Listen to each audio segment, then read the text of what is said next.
Hi everybody, my name is Jerry Ross and I get to work at Echoing Hills. Welcome to today's training, our programming module on rights, person-centered care, active treatment, and unusual incidents. But first,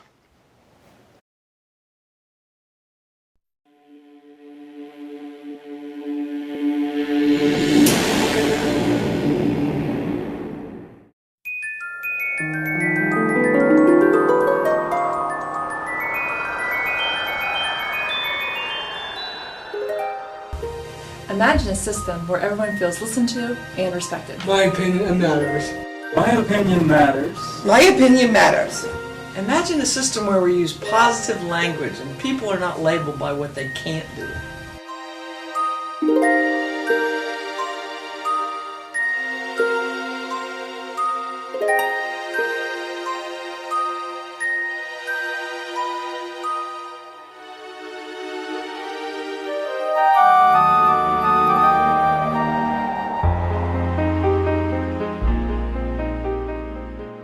Imagine a system where individuals, providers, and families are empowered and connected. I make choices by myself.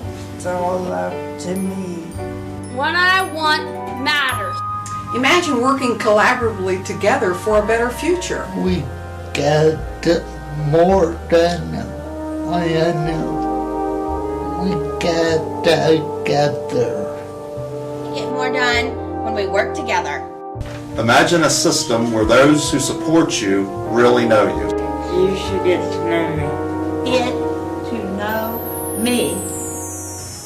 Imagine a system of supports that respects privacy and only goes where individuals and families invite us.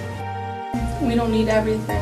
I do a lot of things to my own. Imagine a system focused on abilities and real life goals. I work hard for the things that are important to me. I am proud of what I do. Imagine having relationships instead of paid providers. My friends and my coworkers, my boss makes me happy. Imagine less paperwork and more time spent on people and the things that matter to their lives. This is about our future. We can do better. Imagine moving people from a life of services and supports to a life where everyone is part of their community. I'm ready. Imagine breaking down old barriers and creating a new system built completely around you. We can do better. We can do better. Imagine a system that will completely, totally transform the way people with disabilities are supported. I can make a difference. I can make a difference. Imagine how you can be a valuable part of this change. And I can be a leader. I am a leader. Can you imagine the powerful change we can make together if we remove the barriers that get in the way of serving individuals in ways that really matter the most to them? What if we build a system of discovery, planning, and supports on the foundation of common sense, respect, empowerment, and collaboration? Imagine is a powerful movement, a system transformation for Ohio that begins now with 18 county boards of developmental disabilities, the Mid-East Ohio Regional Council, the Ohio Department of Developmental Disabilities, the governor, and countless individuals and partners. We are building a better system. The time to imagine is now.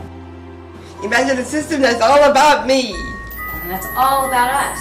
All about me. All about me. It's all about me. All about me. Me. All about me. All about me. About me. It's all about me. This is about me. It's all about me. It's all about me. It's all about me. All about me. Imagine a system that's all about us.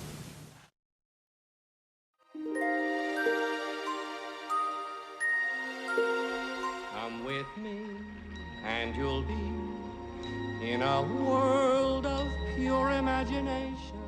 anything you want to. It's nice to hear the state of Ohio start talking about things like this. About 50 years ago, a man named Cordell Brown said very similar things as he was getting Echoing Hills started. He wanted to find something that was very different than what was going on, and for the last 50 years, we have kind of led the charge through a lot of these things.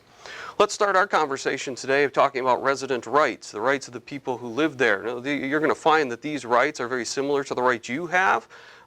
Because they are the same rights that you have. We have spelled them out in state law a little bit differently, just because some of our individuals may not know that those rights exist.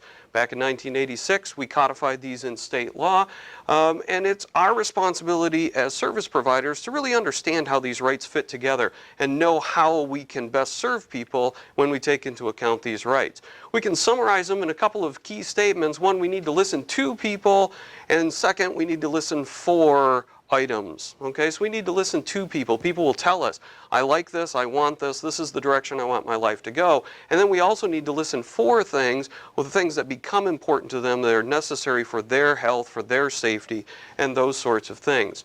Let's go through each of these rights. It is everyone's right to be treated with respect. I'm sure that you deserve to be treated with respect as a person, and our individuals need that right. That doesn't mean that we treat them as a task. It doesn't mean that we treat them as somebody who is a responsibility to us. It's that we treat them as a person, somebody who has goals and dreams and hopes and expectations. We want to make sure that each of those are met, that we try our dead level best to make sure that they are treated as a person who happens to have a disability. Everybody has the right to a clean, safe place to live. Some of our individuals may not know what that means, won't know what a clean place is or a safe place. You know, if the windows won't work or the doors won't lock, if the food's been in the refrigerator for a couple of weeks, they may not understand what those things mean. And so sometimes we have to hold on to this right maybe a little tighter than they are. They may not understand it, and so we may come in and provide some supports in that. Everybody has the right to food that's adequate to meet an accepted standard of nutrition. This doesn't mean that they have the responsibility to eat that food. If I've decided I'm never going to eat green vegetables again, I can make that decision as an adult, and that doesn't mean I am excluded from dessert because I don't want to eat green beans, but it does mean that I need to have that access. I need to be able to eat food that is good to me, that's good for me, and I want to make sure that it's always accessible. Maybe we can make some adjustments. Somebody doesn't like green beans, maybe we can get some broccoli. We can try some other things so they still have a good set of nutrition. Everybody has the right to participate in the religion of their choice or to abstain from that participation. So we always want to encourage people, especially who we are. We want to make sure that they know that there's an opportunity to worship, that there's an opportunity to pray with us, with others. That's pretty central to who we are and what we do. By the same token, though, if they don't feel comfortable with that, if they don't want to participate, we don't want to push the issue. We don't want to make it a condition. Everybody has the right to treatment. If somebody's not feeling well, if they've fallen, they've hurt themselves, they've done something damaging to them, we want to make sure that they get treatment for that. Whether it is going to see a doctor or making a phone call and finding out what we should do next. Maybe it's a ride in the ambulance to the hospital to make sure nothing's broken. All of those things are rights. We want to have people have the right to have people help them accomplish tasks, whether it's walking or talking or doing some manipulation, whatever it is that they want to accomplish, we want to make sure that we're helping them. We also don't want to go farther than they need. If somebody needs us to help them, then by all means we want to help them. But if they don't need us to help them, then we want to stay out of their way and we want to encourage them in very different ways. Everybody has the right to learn things, to learn to do more, to learn to do things better, to learn to accomplish things, to just explore and be excited about what I learn. One of the most basic rights that we have is the right to be alone, to be by myself, to not deal with anybody else, to go where it's quiet and just think my own thoughts. We want to make sure that everybody has a place to do that and some time to do that, whether that's in their own bedroom or in another area of the home or at work or any place in nature. We want to make sure that people have the opportunity to find those spots. Our individuals have the right to talk to people in any manner they choose and about anything they choose. And honestly, sometimes this means they're going to exaggerate the situation. They're going to talk about things and they're not going to fill in all the details. They're going to lead people along a path because they're looking for maybe a little more attention, and that's okay. We don't have to be the compliance cops. We don't have to be a fact checker. We don't have to make sure that everything they say is exactly what went on.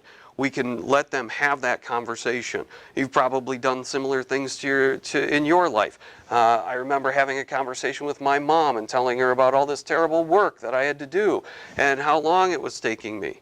And when we got to the end of the conversation, my then 16-year-old son standing in front of me says, I thought you volunteered for that. And he said it loud enough for my mom to hear it. You know, that's not the important part in my story. The important part was that I wanted to talk to my mom, and I wanted to make sure that she understood how much I needed to be valued, that I needed her to say, it's okay, you're gonna do it.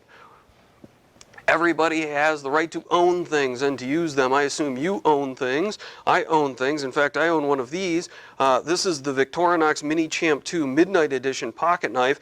Midnight Edition because it has a flashlight on the end of it, but you think I ever remember that I have a flashlight in my pocket when I've locked myself out and I'm trying to get my key in the door? No, I never remember that. It does have a number of wonderful things. It has a cuticle pusher on it, which until I was 30 years old, I didn't know I actually had cuticles. I thought those were things only girls had. It's got a nail file, a couple of pocket knife scissors. It's got an ink pen on it, although I don't know when I'd ever use an ink pen off my pocket knife. But the reason I bought it is because it's got one of these, if I can get it open, and that's an orange peeler.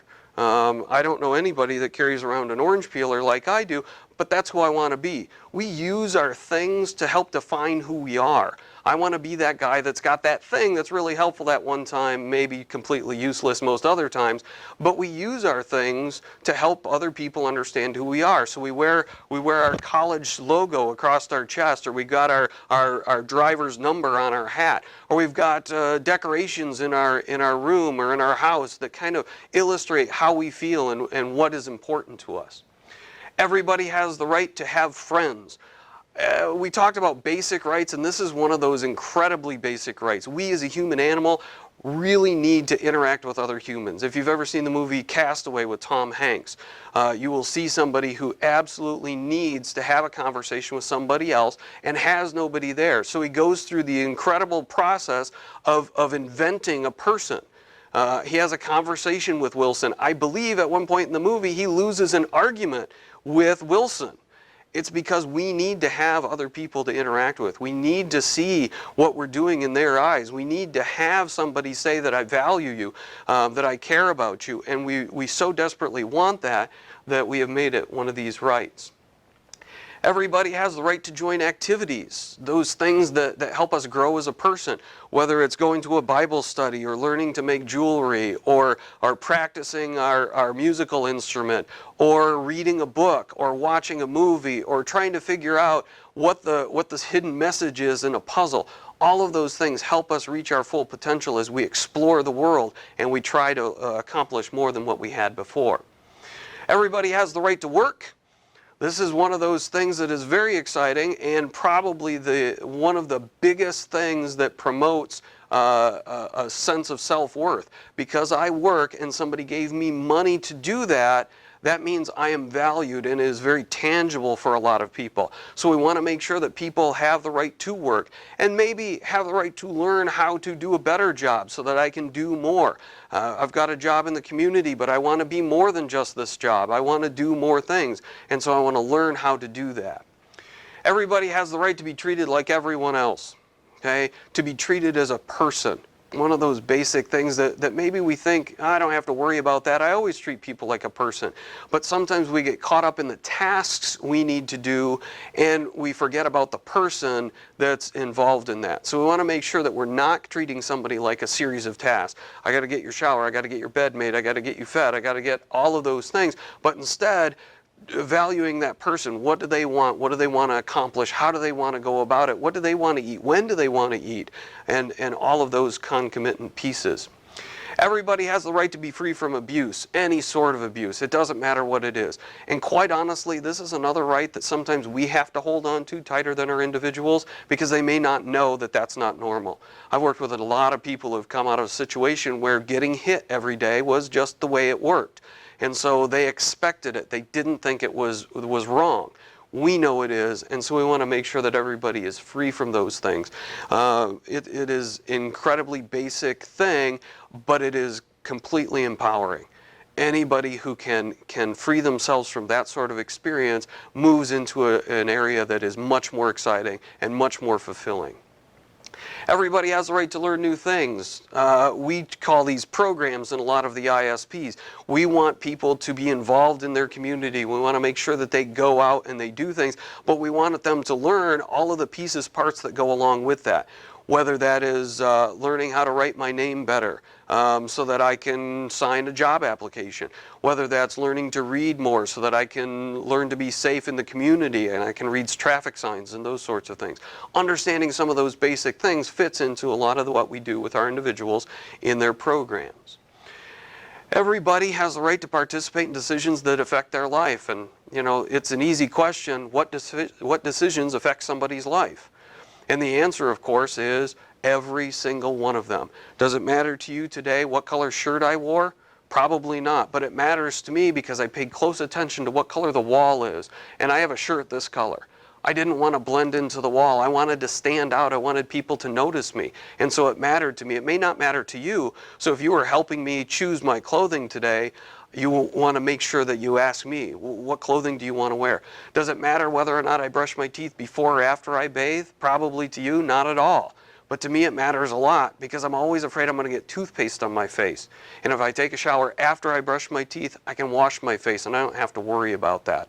I can be confident in me going out. Everybody has the right to use money to get what they want, to get what they need. We want to make sure people have access to their money. We want to make sure that people have an opportunity to express their wants, their needs, and to use that money for what it was intended, and that is them. It's their money, so we want to make sure that we give them all of those chances. Everybody has the right to confidentiality. I don't want my information shared with anybody who doesn't really need that information. And sure, this involves social security numbers and mother's maiden name and all those identity theft concerns that people have, but it also means things that maybe I just don't want my friends to hear about. You know, if we're tracking somebody's bowel habits because their medication may cause constipation and we're paying very close attention to every time they use the restroom, we want to make sure that we're not sharing that information with anyone who doesn't really need it. You know, if I have to document that and I put it in the MAR so that we can track, that's fine, but I don't walk into the dining room and say, hey, guess who had a large today? Because that's not information anyone else needs. So all of the information about somebody, we want to make sure that we hold those in confidence, that we don't share them unless it's absolutely necessary, and then only as far as it's necessary. Everybody has the right to complain and ask for changes. You have this right. If we're doing something that's inefficient, I hope you feel comfortable saying, hey, I've got a better idea. I want to try things a little bit differently. But our individuals have that same right. If there's a meal that nobody likes, why are we serving it? That's just a waste of time, and we want them to feel comfortable saying, I don't like this, I want something else. Frequently we'll have somebody say, I want to redecorate my room. I want a different color. I want to buy different clothes. I don't want to wear those shoes anymore. And that's great. That's fine. That's wonderful. I don't like what's on TV. Is there a chance we can change those things? Sure. We can find a way to make all of those things happen. There are some times that somebody's going to come in and complain about things that we can't change. You know, I don't want to go to work anymore, and we're going to need to encourage them to participate in work even if they don't want to do that. We'll go through the team process to make those things happen. Everybody has the right not to be restrained unless it's necessary. Yes, there are some restraints that are necessary, whether it's a medication to slow somebody down long enough to think about their actions so that they don't make poor decisions, or whether it's a physical restraint. And we don't want to hold anybody down unless it's causing harm to themselves or to others. We want to protect them, but we want to give them a chance to express their frustration. So if somebody's angry and they're just stomping their feet and they're hitting the wall, we don't want to stand too close, giving them another target upon which to strike, but we want to talk to them. We want to stay back. We want to give them a chance to cool down. Ask them if there's a better place to talk. Ask them if they just want some time. Ask them if they want to go someplace where they don't have to deal with all of these other activities. Everybody has the right to vote, participate in the community that way. Whether it's voting for a candidate or an issue, it is your right as a citizen, as a human being in this state, you get to vote. I used to work at the Board of Elections for a number of years, and some of our individuals would come in to vote, and I always had to deal with somebody sitting behind the table saying that they can't vote because they don't understand what they're voting for. And my response has always been, I voted for the state Supreme Court, and I don't know who was running. I voted for Maureen O'Connor because her name sounded Irish, and I thought it'd be funny if she had like a thick Irish accent and would say, you know, get you out of here, don't want to see you anymore. I thought that'd be great, so I voted for her, not because she was a great jurist, not because she was a great lawyer, not because she had done anything. I know nothing about her. If she were to walk in today, I'd probably hand her a job application thinking that's why she was here. But I got to vote. It doesn't matter if you understand all of the issues, you still have that right. Everybody has the right to say yes or no to being part of an experiment. And quite honestly, any medical treatment that's not guaranteed to be successful is considered an experiment. And our individuals have the right to say, I don't think I want to do that. I've worked with a lot of people who have been diagnosed with cancer, and when they got all the information, they decided, well, maybe I don't want any treatment. And that's okay. I've worked with a lot of people who I wasn't providing services to who faced that same decision, and they made very similar decisions. It's a difficult thing, and we want to support them, we want to help them, we want to make sure that there's all those opportunities, but when it comes down to brass tacks, it's me, and I want to decide for it. Okay? To provide for these rights, to help people with these rights, it's kind of complicated. It gets a little touchy. We have a policy. The state of Ohio has a rule in the administrative code, and these things provide us guidance about what we should do and how we should interact with people. We want to make sure that we're providing that comfortable and safe environment. We want to make sure that we're reviewing anything that's strange, and we want to make sure that we are looking at people as people, that we are asking questions that generate the answers we need to make sure that they are getting what they need, and then as much as we can about what they want. All right, so let's talk about unusual incidents. Now, if you know anything about psychologists, you know they name things exactly what they are. So an unusual incident is an incident that was unusual. Exactly. Something happened that we weren't expecting. Could be a lot of things, but we weren't expecting that to happen. Okay? Could be something where they fell, could be something they got hurt, whether it's in their mouth or someplace else. A medication error would fit. If we need to relocate somebody, if they're not going to be in their house for overnight, then that could be a problem. If there's an incident involving two individuals, it still could be unusual. We talked about rights. If those are violated, that's unusual. If there's something that went not as we expected it to, that's an unusual incident. Quite honestly, if it's unusual to you, it's an unusual incident. And you should do two things. You should protect them, and you should report it. And we will take it from there. Now, you've probably all seen one of these. This is our unusual incident form. On the front side, we're going to fill in some basic information about where it happened and who it happened to. Who was witnesses to it and all of those sorts of things. On the back side, we're going to describe the incident, and then we're going to do an assessment to see if there was any significant injury, what happened, where it was, what marks are there. And then at the bottom, we're talking about the corrective action that we took. How are we going to try to prevent this thing from happening in the future? We're going to use the same form for a major unusual incident, and I know psychologists are involved again, so a major unusual incident is an incident that's not just unusual, but it is major unusual. So we've got the possibility that somebody's health and safety has been adversely affected because of what happened. The categories for an MUI, they fall into 3, A, B, and C, very, very delineating. It doesn't really matter which one it is because your responsibilities are going to fall in the same area each time.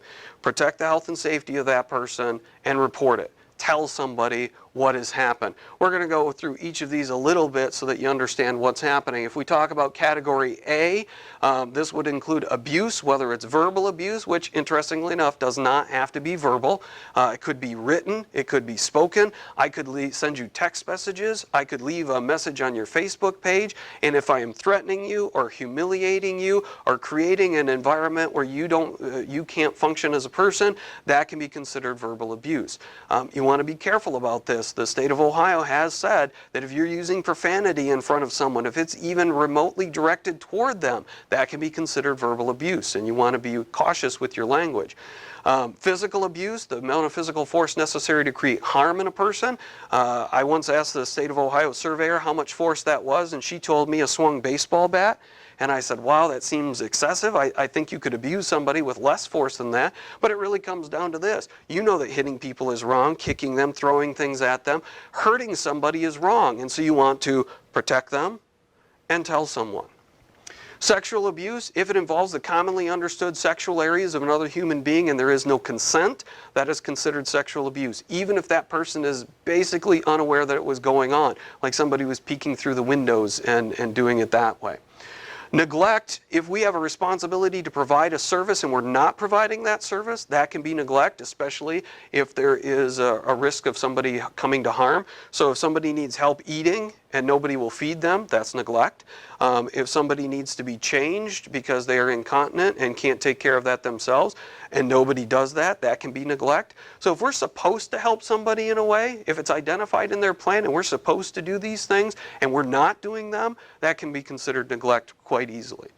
If there's an injury of unknown origin, if we don't know how it happened, if nobody can describe it and it looks kind of bad, that becomes an MUI pretty quickly, and we're going to begin an investigation to find out what happened.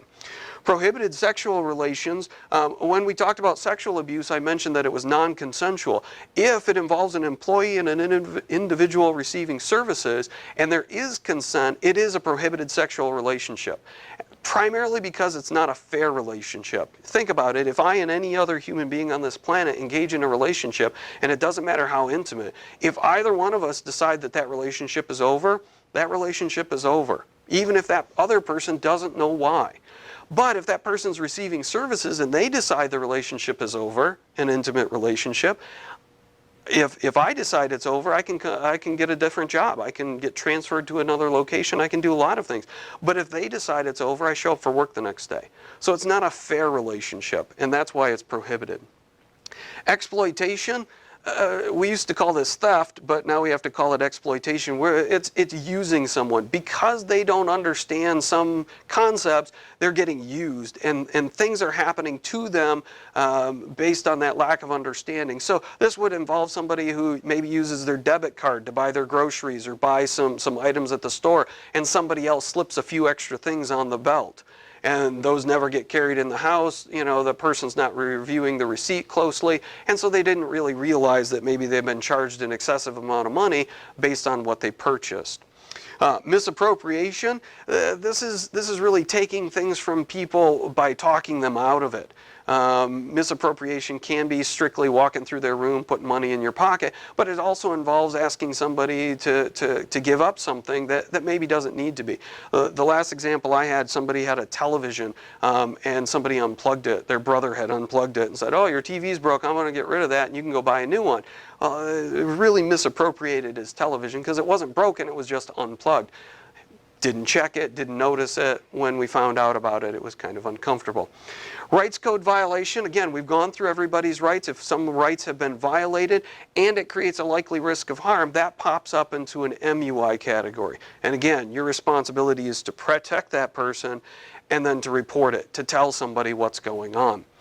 Anything that we've talked about that is one individual against another individual is an MUI. If somebody is getting ripped off, if somebody's getting abused in any way, that still is an MUI, even if it was one individual doing it to another individual. Somebody failing to report known conditions. Now, this is one of those ones that I hate hearing about.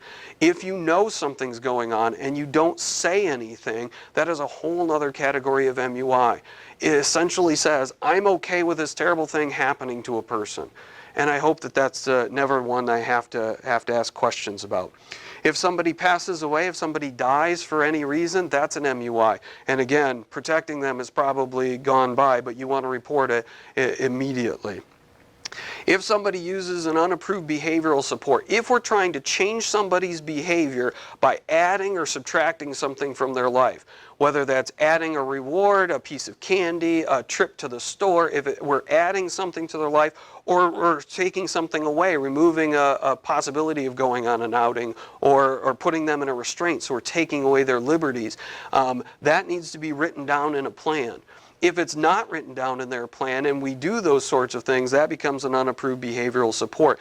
If there's a chance that it has adverse effects, it becomes much more uncomfortable. Now, there is a little caveat to unapproved behavioral supports, and that is if you're protecting their life, if you're protecting their health and safety, for example, if somebody's going to run into traffic and you grab a hold of them, you restrain them, prevent them from going where they want to go, that's an unapproved behavioral support. But you prevented them from getting hit by a car, and so you saved their life. Still an MUI, still something that we're going to have to address, but it's not such a bad thing. We move into category B. If somebody is attempting a real physical attempt to commit suicide, they're actually trying to do something, not just talking about it, that becomes an MUI, especially if they get admitted to a hospital. We have to take them to an emergency room because of what they've done to themselves. If there's a medical emergency, that is, we have to do some medical treatment to save somebody's life. We might be involved in something like abdominal thrusts or CPR. We could be called upon to do those things, and that would be a medical emergency, but it could be anything. If somebody's intubated, if somebody gets an IV for cause, not just a precautionary one that they never hook up to anything, but something for cause, that becomes an MUI almost immediately. If somebody is missing, if they have gone and we don't know where they are. Now, most people in their plan will have a list of amounts of time that they can be without supervision. And so if they don't have supervision and it exceeds that amount of time, they become missing. We want to begin looking for them. If we make a sweep of every place that we expect that they might have been and we don't find them, then it becomes an MUI. If there's a significant injury, okay, so there are insignificant injuries, and those usually fall in the unusual injury category, or the unusual incident category. But if it's a significant injury, if it's going to take somebody out of their standard daily practice for a couple of days, that's significant. If they get 5 or more stitches, that becomes significant. If they've broken a bone or any of those sorts of things, that pops it up to the level of an MUI. The last couple then in category C, if somebody is admitted to the hospital and we didn't expect them to go to the hospital, that's an MUI. Now, there is another little exception to that. If somebody has in their plan a condition that's identified, for example, if somebody is identified that occasionally they will develop cellulitis and they get admitted to the hospital for cellulitis, then that's not an MUI. Still an unusual incident because they're in the hospital, but it's not an MUI because we knew it was going to happen, we just didn't know when. However, if in somebody's plan it says that they are prone to cellulitis and they get admitted to the hospital and we say, why? And they say it's pneumonia, well, that wasn't identified in their plan. We weren't expecting them to get pneumonia, and so that becomes an MUI immediately. If somebody's involved with the police department, that's unusual. If they get arrested or they get charged with a crime, that becomes an MUI, and we want to make sure that we follow up as quickly as possible. If there's an MUI that has happened, or maybe just an unusual incident that's happened, we may be using a piece of paper that looks a lot like this. This is kind of part of our investigation. We're going to ask a lot of questions. We're trying to figure out what happened. How did you become aware of this incident? Do you have any knowledge of how it happened? Did you see the person doing something that may have caused that? Were they in their bedroom and they were throwing things around? Did anyone else tell you about the incident? So did they know and not report those sorts of things? And there's a lot of questions, and so don't be surprised if as we go through our process, we start asking you some of these questions or have you fill out a piece of paper that looks a lot like this. Now, a lot of times I have said that you need to protect that person, and that's your first responsibility, but then you need to report it. Who do I tell? I start with the person in charge of my shift, whether that's a nurse or somebody else. I want to make sure that I tell them. But then I want to make sure that the administrator knows, the program director, the Q, healthcare services, the regional director, the director of nursing, all of those people need to find out about that. And so we want to make sure that all of those have some notification, whether it's through the systems, I notify one person and they notify more, or it's something that I need to accomplish myself. If you're concerned that something very bad has happened and these people are not accomplishing the task that has been set before them, there is an abuse hotline that you can call and make report. All right, so anything that happens, any unusual incident, we weren't expecting it, it happened, we need to report it. We need to fill out that report that I showed you. We need to make sure that all of the details that we can remember are on there. And you need to do that relatively quickly. I don't want you to wait a couple of hours and forget some things and then have to come back, okay? Make sure you're only reporting facts. He was wearing socks, he tripped over his half-on sock, half-off sock, and he fell on his hands and knees. That is a fact. He was acting like a fool is an opinion. And we don't want any of the opinions on there, only the facts on there. Remember, when you're filling these out, we want to use initials for people that it's not directly written about. So whoever we're writing it about, we can use their name, but we don't want to use anybody else's name, only their initials. And don't be surprised if somebody hands you your report back and says, you have to rewrite this because you included other people's names on there. All right, we have a safety committee. That safety committee looks at every incident. It looks for trends, it looks for patterns, it looks for best practices, it looks for opportunities to do things better. It looks for anything that we need to consider to keep people as safe as possible. We're looking for those trends in the type of incidents. If there's a lot of falls, maybe there's something we need to do that changes it. Maybe it's one person having a lot of falls and we need to get a new assessment for them. Maybe it's the equipment we're using. Maybe it's the place. Maybe there's a trip hazard in a hall. Maybe there's a place where the rug has come loose and it doesn't look like that unless you're shuffling your feet and then you catch yourself on it. Maybe it's one person, maybe it's not an individual, maybe it's a certain staff member. And I've actually worked with a staff member who was the target of some malfeasance. Our individuals thought that she looked a lot like a teacher they had in school and they didn't like that teacher. And so there was an MUI every time she worked. And that's kind of challenging to find, but we were able to decide that that's what it was and work with everybody involved to make sure that that was less likely to happen in the future. Okay? Very frequently we will have what are known as unknown incidents. We don't know what happened. We don't know how it happened. We don't know where it happened. If the individual has an unknown incident and we ask them about it and they don't know how it happened, maybe they're afraid to say how it happened. And so we want to take that into account as well. We need to make notification. We're going to notify guardians and we are going to start an investigation to find out what has happened. Very often there's a book available so you can look to see, oh, somebody else reported that bruise 3 hours ago on the last shift and I don't have to write another one. If something is missing, we don't want to just default to the fact that we have an unusual incident or a major unusual incident if somebody's stuff has been stolen, but we want to look for it first. So we do have some time that if somebody says, hey, I can't find my iPad, we don't instantly call the police. We say, where did you last see it? Where did you have it? Has anybody else seen it? We go and we make a couple of investigations. Now, if we look for everything and we don't find it, then we're going to have to file it as an MUI. Then we're going to treat it like something has been stolen and the police will be notified. Okay? If somebody is verbal, if somebody can answer your questions, we should always ask them. When we're doing our investigation, the first person we want to talk to is the victim. We want to find out how they felt, what happened to them, what they perceived. All of those things are very important and quite honestly usually end up on the incident report itself because we're so quick to ask them what's going on. If they're unable to say what happened, if they don't know, they can't, they're afraid to, any of those things, we're going to institute what we call here look-backs, and over the last 3 shifts we're going to ask everybody, here's what happened, here's what we found, do you know anything about that? And we'd again go through that investigation questions.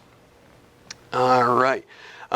We are doing all of these things because as we started out talking, we're working towards a person-centered plan. Now, again, psychologists were involved, and so what's a person-centered plan? It's a plan that is centered around a person. And it seems kind of silly, but that's what we do in psychology. It makes it a lot easier. That's why I was a psych major, so I knew what I was doing if I could just read carefully enough. What we're trying to do is we're trying to center everything we do around the person, around that human being. We want to take into account their desires, their goals. We want to take into account who they are and what they want to accomplish. And we want to center our plan around that. We don't want to have them counting money because that sounds like a good idea. But we want to find out if they want to understand money, how that goes. We're going to identify their needs and their preferences. And so we ask a lot of, is that important to them or is that important for them? If it's important for them, that is something that they absolutely have to have. We have to make sure that that happens. If it's important to them, then that might be just something that they prefer. So example, I need food. That's important for me. But it's important to me to have macaroni and cheese as frequently as possible because my mom made that when I was a kid. It's one of those comfort foods, and I absolutely love it. And so that is a preference. The food is a requirement. Okay? Again, it places that person at the center of their plan. It takes into account their likes and dislikes. It takes into account what they prefer doing and what they don't want to do. Even if I put a great plan into place, if they don't want to participate in it, it's not going to matter because they're never going to do any of those things. It also looks at the best way to support somebody. How can I interact with this person most effectively? All right, so how can we figure out some of these important to and important for questions to create a good plan? We can pay attention to the person. We can watch them, we can talk to them, we can ask them questions, we can notice when they're having good days and bad days, we can talk to people that work with them, what works best for them. Maybe it's family members or friends, maybe it's at work, maybe it's at home. All of those things, we need to pay attention to that person. Not just assume, oh, they have this diagnosis, so I know what to do, but how does it manifest itself with them? So this person-centered approach is intentional. That means we plan it, we think about it, and we do it because that's what is important. It just doesn't happen. We are intentional in our way of supporting people. We value that person. We create relationships with that person. We acknowledge the difficulties they face. We don't say, oh, you're great, you can do anything if they can't walk. We acknowledge, hey, you can't walk. We understand that that's okay. They know it. They're not surprised by it. They've lived their entire life with this. But because you don't walk, we're going to go up this way. We're going to do these things. We're going to make it so that is completely irrelevant to the things we want to accomplish. Oh, I can't go to the concert because there's steps there and I'm in a wheelchair. I know you're in a wheelchair, but I'm sure we can find a ramp. I'm sure we can find a way that this is going to work. All right? Offer encouragement, support, provide them a safe interaction. Be that bastion of goodness for them. When they're having a bad day, it's okay. You can talk to me. I'm not going to hold a grudge. I'm not going to hold it against you. Person-centered thinking. This changes the way we think. This isn't just the way we act, but this actually changes the way we think. It guides us to listen to people. It guides us to listen to people, which leads us to actions, and it results in people who have positive control over their life. They decide what's important to them. They decide what they're going to do. They become recognized and valued for their contributions because they have contributions and we value those. We ask them questions. We take into account everything that they say. And because they are in a web of relationships, they are supported in a very natural, very exciting way.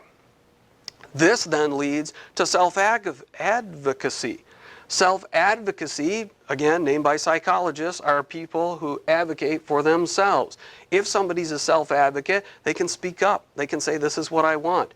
They can make decisions, and they get good at it, making those decisions. They learn who to ask and where they can get information and how best to find out about things they don't understand. They can find who's going to support them and maybe not just paid supporters, but other supports. So if I need groceries, can I go into the grocery store and ask a question about where the grocery? Yes, because I've got somebody who's just a natural part of the grocery store there. Self-advocates know their rights and the responsibilities. Just because you have the right to do something, you have the responsibility to do so safely. You probably have the right to drive a car, but you have the responsibility to do so safely. You can't just drive across somebody's lawn. You can't just drive through the schoolyard when there's kids out there. They get good at problem solving. This is what's happening, I don't like it, so how do I find a different way to go? They get good at listening and learning. Self-advocates are very good at reaching out to other people, forming better friendships, having relationships with people who maybe aren't being paid to provide services to them. They learn about self-determination. Self-determination, again, named by a psychologist, determining for yourself, making those life-changing decisions about where I'm going to live and who I'm going to live with and maybe who I'm going to have relationships with. Do I want to get married or not get married? Do I want to take a new job or do I want to stay where I am? Those are enormous things, and they determine a lot about who somebody is. Self-determination, what do I want? What do I want my life to be? Okay? This encourages people to make choices, and we need to help them make good choices. That doesn't mean we should prevent them from making bad choices. But we want to encourage them to make good choices. If somebody has decided they want to have ice cream for dinner, we want to remind them that eating ice cream for every meal is probably not the best choice from a health standpoint. You're going to put on weight, you're going to have trouble with, maybe with your diabetes, you may not get nutrients, and so you may be susceptible to other diseases or conditions that come into play when you're not getting good nutrition. They want to have ice cream for dinner? At the end of the day, they're probably going to have ice cream for dinner. But we want to encourage them so they have all of the information so that they can make a good decision. We don't want to prevent consequences from happening. If somebody says, I don't want to wear my raincoat when I go to work today, well, it's raining and you're going to get wet. We want to make sure they have all that information. But at the end of this conversation, they say, nope, I don't want to wear it. Then they don't wear it. And then we don't want to walk behind them with an umbrella so that they don't actually get wet. We want them to have the experience of what happens when I don't make a good decision. What this does, though, is it allows people to actually integrate into their community, not being in the community, but being part of the community.